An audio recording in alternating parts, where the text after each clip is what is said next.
మొదటి చూడండి, ఆలస్యం ఒక ఇంతలు. ఇవాళ చాలా మంది యువతరం ప్రధానంగా ఎదుర్కొంటున్న సంక్షోభం జేబులో పెన్ను కాగితం ఉండకపోవడం. ఈ వింటున్న వాళ్ళు ఎవరైనా వెంటనే పెన్ను కాగితం జేబులో పెట్టుకుంటే నా జన్మ ధన్యమైనట్టే. పెన్ను కాగితం లేకపోవడం పెద్ద జబ్బు ఇవాళ. అది అవమానంగా భావిస్తారు. ఫోన్ ఉందంటాడు. ఏమిటి ఫోను? మాటి టిక్ టిక్ అని మోగుతుంది.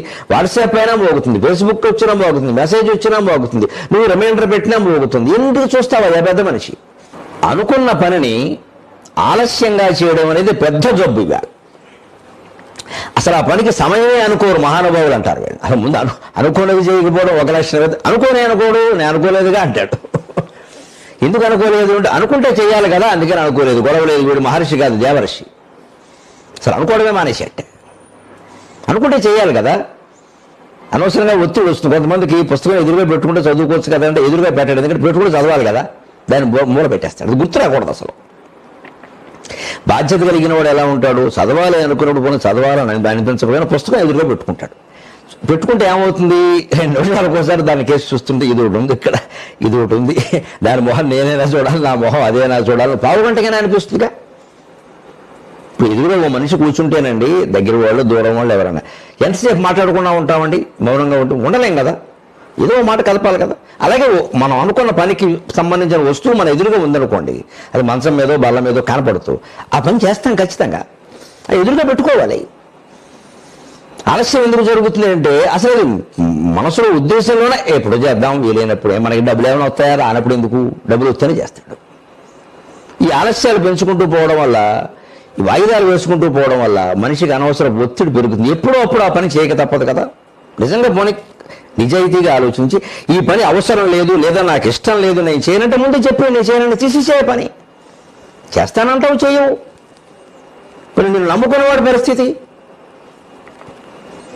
అందుకని ఒప్పుకున్నామంటే చేసి తీరాలి, లేదు ముందు చెప్పేసే నా వల్ల కాదు, గొడవ లేదు, అది నిష్ఠూరం మంచిది.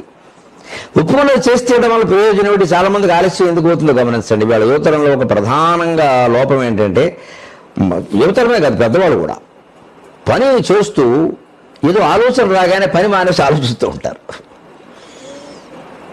పని వాయిదా వేసేస్తారు, ఆలోచిస్తూ కూర్చుంటారు. ఏ పని చేస్తున్నా సరే ఆలోచనలు వస్తూ ఉంటాయి మధ్యలో. మనసు గాలివాటం మొదట్లోనే చెప్పుకున్నాం మనం. ఆలోచనలు ఎప్పుడు వస్తాయి? అసలు ఆలోచన రాకపోతే మనసు లేనట్టే లెక్క, మరణించినట్టే. మనస్సు ఎప్పుడు తనను తాను జీవింపజేసుకోవడం కోసం ఆలోచిస్తూ ఉంటుంది. శరీరం మీద మనస్సు ఆధారపడింది, శరీరం మనస్సు మీద ఆధారపడలేదు. మనస్సే శరీరం మీద ఆధారపడింది. ఎందుకంటే మనస్సు అనేది విడిగా ఉండలేదు ఒక శరీరం ఉంటే తప్ప. అందుకని శరీరానికి ఆయుర్దాయం పెంచి, శరీరానికి ఆకలి పుట్టించి అన్నం తిను, శరీరం కోసం కాదు, జీవుడు కోసం కాదు, దానికోసం అన్నం తిను. ఇది పెరుగుతూ ఉంటే అది ఆలోచిస్తూ ఉంటుంది. ఆశలు కూడా మనస్సే పెంచుకో, కారు కొనుక్కో, వెనకాల కూర్చో, 2 కార్లు కొనుక్కో, BMW కొనుక్కో, అప్పుల పాలైపో, సర్వనాశనం అయిపో. వీడింతా సర్వనాశనమే, ఆరోగ్యం పడే చచ్చిపోయి ఈ మనసు పైకి వెళ్ళిపోతుంది, ఈ శరీరం ఇక్కడ మిగిలిపోతుంది. ఈ పైకి వెళ్ళిపోయే జీవుడు అంటే మనస్సే. ఇది ఉన్నంతకాలం శరీరాన్ని రెచ్చగొట్టేస్తుంది, నిలబడి చోటు నిలబడదు. ఇది పడుకున్నవాడు లేద్దామని చూస్తాడు, ఆ మనస్సు పడుకో, లేచి ఏం చేస్తావు అంటున్నాను, ఇప్పుడు పడుకుంటాడు. ఎందుకంటే దానికి పడుకోవాలని ఉంది. ఖచ్చితంగా మైండ్ మేనేజ్మెంట్ ముఖ్యమని చెబుతున్నాను నేను. ఆలస్యం ఎందుకు అవుతుందంటే పని మానేసి మనం ఆలోచన చేస్తాం. ఆలోచనే వాయిదా వేసి పని చేయాలి. ఓ పని చేస్తున్నాం, వేరే ఆలోచన ఏదో వచ్చింది, చెంపమే కొట్టినట్టే. ఇప్పుడు ఎందుకు? అది మధ్యాహ్నం కదా, 12ంటికి అప్పుడు ఆలోచిద్దాం. ఇప్పుడు 9 అయింది, 9ంటికి ఆలోచన ఎందుకు? ఇప్పుడు పని చేయాలి కదా, మన ఎదురుగా ఉంది కదా, ఆ పని చేయాలి కదా. చాలామంది చూడండి, స్నానానికి నీళ్ల గదిలోకి వెళ్ళి గంట అయినా రారు మహానుభావులు. ఆడవాళ్ళు అయితే వేరే విషయం, మగాళ్ళు కూడా. ఏం చేస్తాడు ఈయన? గంట సేపు అక్కడ ఆలోచన, పాటలు. ఇంకా నయం, అక్కడ ఫోన్ మాట్లాడేవాళ్ళు కూడా ఉంటే వారికి నమస్కారం. ఇక మహర్షులు అంటే వాళ్ళే. అంత నీటి జల్లులో కూడా ఐప్యాడ్ వదలలేని వాడు ఉంటే వాడు జన్మాంతర సుకృత, నిజంగా మహాయోగి అనమాట. వాడు చూస్తేనే పుణ్యం. ఇంకా అంతవరకు రాలేదు మన వాళ్ళు, కనీసం అక్కడైనా బయటపడుతున్నారు. అక్కడ కూడా స్విచ్ ఆఫ్ చేసి 96 బేతాళుడు లాక్స్ అని పెడతారు. దానికి బేతాళుడికైనా దొరుకుతుంది కానీ మనకు దొరకదు. ఎందుకంటే తండ్రి చూస్తాడేమో ఫోన్ అని బెంగ. ఒకటి పొరపాటున ఏమైనా ఇలా అన్నామంటే అక్కడ ఏదో కోడ్ అని వస్తుంది, అది ఏదో మంచం కోడ్లో మనకు తెలియదు. అది అందులో 100 రహస్యాలు ఉంటాయి. తెలియని వాళ్ళందరికీ తెలుస్తాయి, తల్లిదండ్రులకు తప్ప. తెలియవలసిన అవసరం లేని వాళ్ళందరికీ తెలుస్తాయి, తల్లిదండ్రులకు తెలియదు. అక్కడ ఎందుకు అరెస్ట్ అవుతుందో గమనించండి. స్నానం చేస్తూ చాలామంది ఆలోచిస్తారు. దానివల్ల ఒళ్ళుతో కూడా మర్చిపోతాడు ఈ సన్నాసి. మొహం కడుక్కొని బయటకు వచ్చేస్తాడు. అసలు తుడుచుకోవడం కూడా సగం మర్చిపోతాడు. ఏదో ఆలోచన పెట్టుకున్నాడు. ఆ ఆలోచన మానేసి పూర్తిగా ఒంటి మీదే దృష్టి పెడితే శుభ్రంగా స్నానం చేసి ఏ రోగము రాకుండా సుఖంగా ఉండొచ్చు.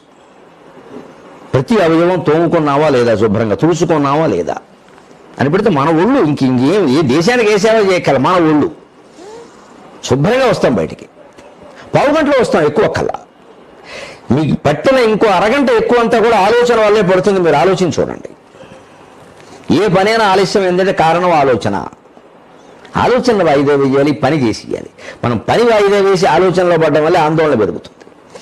ఆ పని సమయం అయిపోయింది, అప్పుడు ఏం చేస్తాడు? 5 నిమిషాల్లో చేయాలి. 50 నిమిషాల పని 5 నిమిషాల్లో ఎలా అవుతుందండి? కంగారు వచ్చేస్తుంది వెంటనే.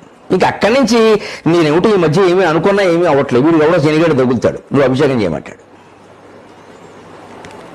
అనుకున్న వేరే అవ్వట్లే. ఈయన బ్రహ్మదేవుడు అనుకుంటే అయిపోవడానికి ఎందుకు అవ్వాలి? బ్రహ్మదేవుడు కూడా అవ్వలేదు. ఎందుకు వస్తుంది ఇలాగా? 3-4 సార్లు జరిగేసి జాతకం మీద నమ్మకం వెంటనే. అంటే జాతకాలు నమ్మే వాళ్ళు కూడా మీరు బాగా గమనించండి. ఎందుకు ఇంత ఆధారపడిపోతారు? నమ్మడం తప్పు కాదు. ఏడాదికి ఒకసారి చూసుకోవచ్చు. రాజపూజ్యం, అవమానం, ఆదాయం ఏవి లెక్కలు వేసుకొని దాని ప్రకారం ఉండవచ్చు. మాస ఫలాలు, వార ఫలాలు, దిన ఫలాలు ఏమిటి దరిద్రం అంతా? నెలకోసారి కాదు, వారానికోసారి, రోజు రోజు మారిపోతుందా జీవితం? అంత భయపడిపోతున్నారు మనుషులు ఇవాళ. ఆ భయం ఎందుకు వస్తుంది? బలహీనత కారణంగా. బలహీనత ఎక్కడ వచ్చింది? పనులను వాయిదా వేశావు. ఒక్కసారి వచ్చి మీద పడ్డాయి, అవి కాలేదు. ఆందోళన వచ్చింది. వెంటనే మనిషి ఎలా ఆలోచిస్తారంటే స్వార్థంతో, ఈ ఆందోళన కారణం నేను కాదు, నేను భరణి నక్షత్రం 3వ పాదంలో పుట్టాను, తోసేస్తాడు దాని మీదకి. వీడికి ఆనందంగా ఉంటుంది. అందుకే చెప్పేవాడు కూడా అదే చెబుతాడు. భరణి వాళ్ళందరికీ ఆలస్యాలు అవుతూనే ఉంటాయి. అవో అందరికి అవో, వీడికి అవుతున్నాయి. వీడు శనిగాడు. భరణి నక్షత్రానికైనా ఆలస్యం అవడానికి సంబంధం లేదు. వీడు బుద్ధి అది. అందుకని మనం అంకెలు మార్చుకోవడం, అక్షరాలు మార్చుకోవడం ముఖ్యం కాదు, బుద్ధి మార్చుకోవడం ముఖ్యం.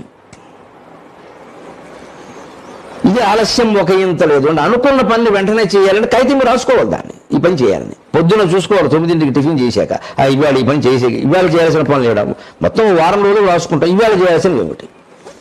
ఒకవేళ అందులో 5-6 పనులు ఉన్నాయి, చెయ్యలేము, నిజమే. రేపటికి ఏమైనా వాయిదా వేయచ్చా? 1-2 మిగిలినవి చేసేద్దాం పోనీ అని చూసుకోవాలి. కొంచెం ఇబ్బంది లేని వాయిదా వేసి అవసరమైన చేసేస్తే కొంత టెన్షన్ తగ్గిపోతుంది. అలా పెట్టి కూర్చుని ఏమిటో పనులు అవ్వట్లేదన్న పైగా మధ్య మతిమరుపు ఎక్కువైపోయింది. 30 ఏళ్ళ వాడికి మతిమరుపు ఎక్కువ అవుతుందా? ఎందుకు అవుతుందండి?